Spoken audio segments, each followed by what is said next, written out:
Hi, everyone. Welcome to Forge Feedback 101. It's the gift all writers crave, helpful feedback on their works in progress. But providing your personal thoughts on someone else's writing is a mutual act of trust, and that can make creating feedback kind of tricky. But never fear, that's why we're here. We're going to give you some helpful tips and tricks on giving authors the best feedback possible. So, there are 5 main key things to remember when leaving a comment on an author's work, especially a work in progress. First off, respect. We need to be respectful. Second, balance. It's all about balancing any constructive criticism you have. Specificity. Being specific is super helpful. Curiosity. We'll get into it, but asking questions is one of the best ways to give positive, helpful feedback to a writer. And above all, kindness. We want to create a safe and welcoming space. So it's important that all comments are left in kindness. So let's get into it. Being respectful. Works in progress are incredibly vulnerable, and so are their authors. It is of the utmost importance that all comments that you post, they need to be respectful. Some tips. Try using primarily I statements. I feel this. I think this. And avoid telling the author what they should do with their story. They know their story. It is not your story. You can provide an example or a possible suggestion, but never tell the author what they should do. And always consider the impact of what you're writing over the intention that you might have had when writing it. Sometimes you intend all of the best positive things, but when you go back and read the actual comment that you have crafted, the impact of your phrasing of your comment might not be the same as the intentionality behind it when you originally wrote it.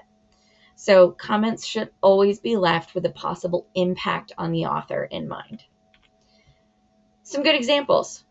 What a great story so far. I was impressed by how supportive the main character's parents were.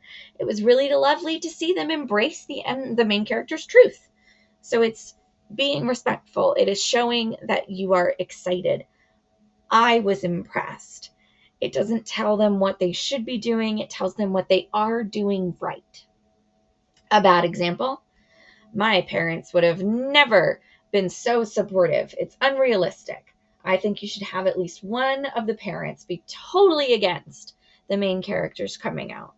That would add more conflict and make the story so much better than it is now. So while the intention might be wanting to help the author to create conflict and build tension within the story, the impact of the comment is not going to match what the intention was when the comment was originally written.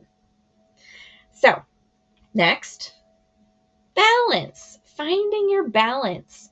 We know how hard it can be to receive critical feedback on something we've worked really hard on and poured our hearts into. But it's almost equally as hard to give someone truly constructive feedback. You don't want to hurt them, but you also want to help them. With that said, kind and thoughtful criticism of a work in progress is critical to the editorial process. Without it, the best works go unwritten. So if you have a critique that you would like to leave for an author, it is important that you find balance with your critique. We want to be constructive. Always focus on your critiques being about something within the story that can be built upon. And I'm going to say insert your sandwich metaphor here. This is something that many of you have probably experienced before. You want to highlight something that the work in progress does well, then provide some critical feedback, and then finish it off with excitement for what the story could move into next. Both pieces, like all of your feedback, Positive and constructive criticism should be equally in depth and supported by examples from the text. So, some good examples, or a good example. There's something really wonderful about the magic system you've created. We're setting up excitement. But I do think it could be teased out a bit more to avoid plot issues down the line. For example, it seems to me like there's some overpowered side characters that could be better suited to fight the big bad evil guy than the main character. Would it make sense to swap around some of the abilities that their party has? Or do these powers come into play later in the story, maybe in a way that the commenter doesn't understand yet because they don't know the full story? So you have your criticism, it's being presented in a way of, I want the best possible things for you. And you end with, I'm really loving this and I can't wait to read more. A not so good example. Yeah, this story's okay, but I don't like the main character or the big bad evil guy. Both are bland. I don't really care. I think you have an okay premise, but the story would be better if the characters were more interesting. Again, this is just negative feedback, but not explaining why. In this case, there is no balance. There is nothing truly constructive here. This is not what we want. We want the first one. All right. As much as I love watching this kid who is incredibly talented, we're going to move on. Our next tip is to be specific. Honestly, it's all about giving examples from the text. Support your feedback as much as you can. Vague feedback isn't particularly helpful to authors. Comments should include specifics, nods to the things within the work in progress that stuck out to you, that maybe confused you, that excited you. Yes, we all want to hear positive feedback and how wonderful our work in progress is, but that isn't always the most helpful feedback to receive. A comment is truly helpful if it has depth. Knowing that you loved the story, well, that feels great, but knowing exactly what you loved about it helps keep the author on track. So some examples. Good example. OMG, I love this story. We love an excitement. The main character is relatable, and I think the dynamic between the main character and their best friend is super realistic. When they have that special moment together after the tournament, the way that they can understand each other without having to rely on dialogue is too sweet. I have to say it. I totally will go down with this ship. So we have specific moments within the text that really stuck out. A scene that really was well written and brought these characters to life. Being able to point to those dynamic moments lets the author know that scene's important. And maybe if I'm not really sure I'm getting the right feeling in another scene, I'll go back and reread that one and try to mimic those feelings. Some bad examples. Oh my God, I love this. This story is so good. Again, it's really great to receive that feedback, makes you feel real good, but it's not helpful. Alternative. It just needs to be better. Make it 20% cooler. That's not helpful. It doesn't tell the author anything. All right, on to my favorite. Be curious. The Socratic method is your best friend when leaving helpful comments. Ask clarifying questions. You want to clarify things that may seem obvious to the author, but feel unclear to you as a new reader. Your questions can be simple or complex, but they should always come from a place of genuine curiosity about the story. Asking questions is the easiest and most helpful way to leave really good feedback for an author. So for example, we have a simple question and we have a little more complicated one.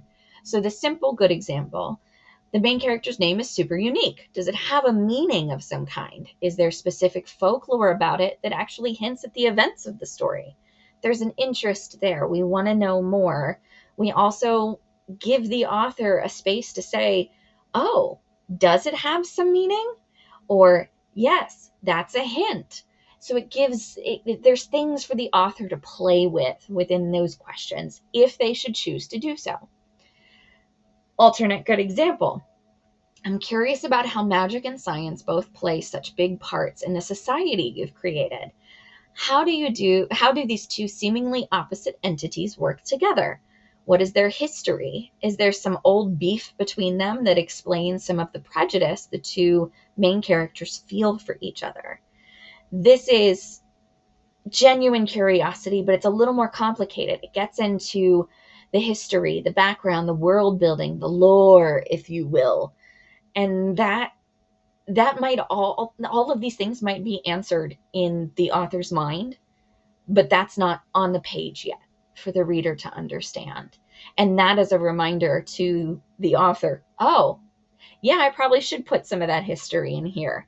So it explains a little bit more about the character backgrounds. A bad example, these are not helpful questions here. What's the point of this story? Why did you write about something so boring? Anything like that. If you want your questions when you're leaving feedback to be something that the author can act upon, leaving actionable feedback. And last but not least, my favorite, kindness. Everyone should be kind when you're leaving your comments. We want to assume positive intent. Whatever the author has written, they meant they had positive intentions when writing it. And in the same vein, whenever an author reads a comment, they should assume that you had positive intentions when writing the comment. It's a mutual street of trust, if you will. And just remember that being vulnerable is hard for everyone. So it's reading and leaving comments can be a little scary. You don't want to upset anyone, but you also want to share your feelings, your responses. It's the same thing for the authors. It's nerve-wracking to submit work to people that you don't have a previous relationship with in many cases.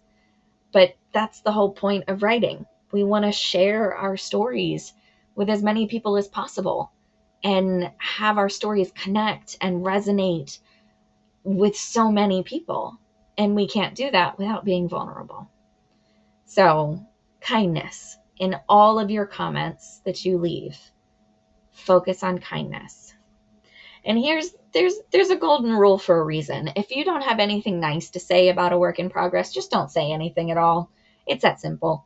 If you come across a work that you really and truly cannot find anything positive to comment on, then it is probably best for you to just move on to another story.